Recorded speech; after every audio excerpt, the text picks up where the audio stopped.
So I attended the CIPR Excellence Awards the other day, and for context, I was there to present a award on the night, and I was also a judge previously. And you know, I am. This is my second time actually being a judge and actually presenting an award at the show, which is always amazing just to be amongst great people, and it's just a room full of inspiration, right? Honestly, from the campaigns, from the people, from the agencies, it's amazing stuff, and I'm really grateful to be a part of it.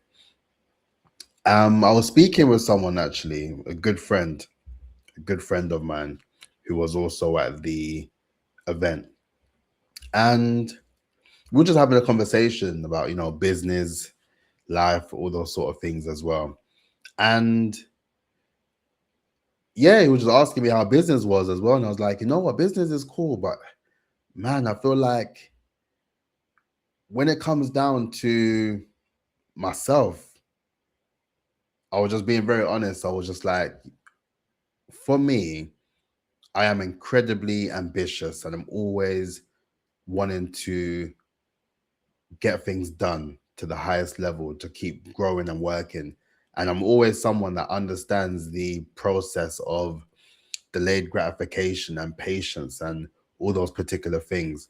But then I said that, you know, me being so ambitious and me really wanting to make this thing work when it comes down to building a seven-figure brand within 1,000 days, the process made me realize that the level of ambition I have is a gift and a curse, because it is something that I'm so blessed and privileged to always be striving, right? I'm always looking to learn and improve and refine my skills and to just be better, right? Honestly speaking, I'm just really trying to be the best version of myself as feasibly possible. And the curse in that aspect is, with ambition and with being very much ambitious and creative and having various different insights and having sort of expertise and skills in different pockets, the level of ideas I have is the curse in a sense. That can be its downfall, if I'm being honest with you. I come up with so much sort of ideas to implement and things I want to do and things I want to try and all those things I want to put into fruition. But there's only so much I can do. There's only so much I can do. And I feel that it's an interesting thing. Like, honestly speaking, I'm gonna really I'm gonna go and seek therapy soon.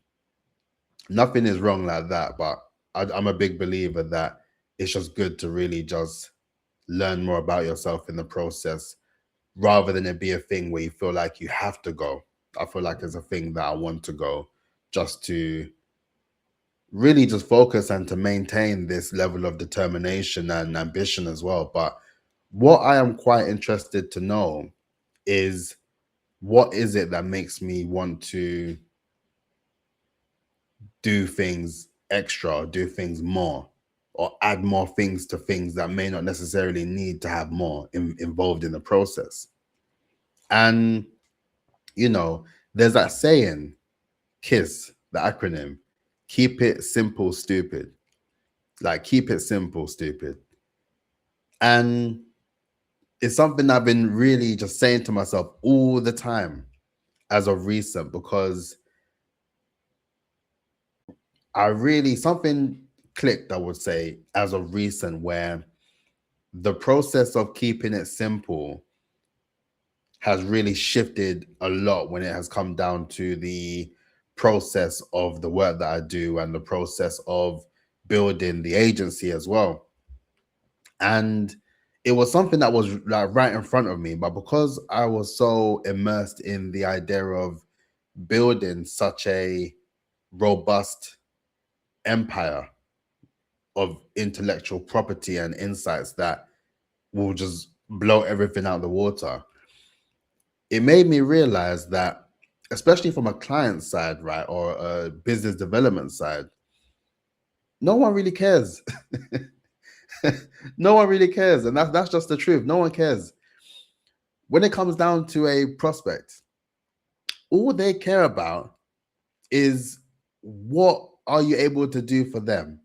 What is the actual, how are you able to help them hit their dream outcome, right? In a more efficient way, maybe even a faster way, or a way that has a level of longevity, let's call it.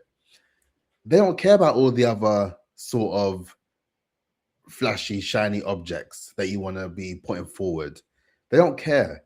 They don't care about the why. They don't really care about the what. It's more so, how are you going to help me go from A to B? How are you going to help me from this particular position I'm in to help me hit my dream outcome of whatever I'm looking to be doing in the foreseeable future? And that's it. And that's it. And then that's when I really had to sit down and think, why am I overcomplicating it?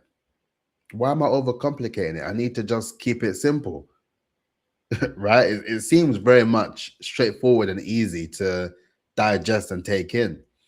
But then that's when I mentioned the whole aspect of the curse and the blessing, because I always have ideas.